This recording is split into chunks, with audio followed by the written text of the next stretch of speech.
বলিউড অভিনেত্রী মালাইকা অরোরার বয়স এখন ৫১, কিন্তু সে সবই শুধু সংখ্যাই মাত্র। এখনও তার কোমরের বাঁকে ছেয়ে থাকে ইশক।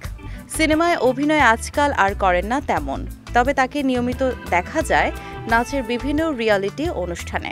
পাশাপাশি নিজের রেস্তোরাঁও খুলেছেন মালাইকা অরোরা। সামাজিক মাধ্যমে অভিনেত্রীর ভক্ত অনুরাগীর সংখ্যা অগণিত। নিয়মিত শরীরচর্চার জন্যই বিখ্যাত তিনি। জিমের বাইরে প্রায় তাকে ফটো সাংবাদিকরা বন্দী করেন ক্যামেরায়। সম্প্রতি ইনস্টাগ্রামে মালাইকা শেয়ার করে নেন একটি ফটোশ্যুটের নেপথ্য ভিডিও। সেখানে তার পরনে লাল শাড়ি, একই রঙের ব্লাউজ আর গলায় ভারী কুন্দনের চোকার ছিল। ফাঁকা কান, কপালে ছোট্ট টিপ। মালাইকার রেশমি চুলে ছিল না কোনো বাঁধন। অভিনেত্রী ভিডিওর ক্যাপশনে লিখেছেন, আমি সাধারণত শাড়ি পরি না, কিন্তু যখন পরি তখনই অবাক হই।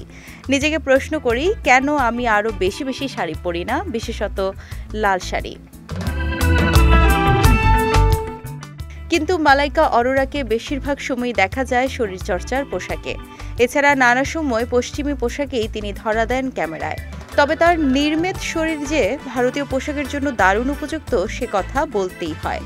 ছাইয়া ছাইয়া হোক বা মুন্নি বাদ্দাম, বলি বাদশাহ শাহরুখ খান থেকে শুরু করে ভাইজান খ্যাত সালমান খান, সবার সঙ্গেই তিনি দেশি অবতারে আগুন ধরিয়েছেন পর্দায়।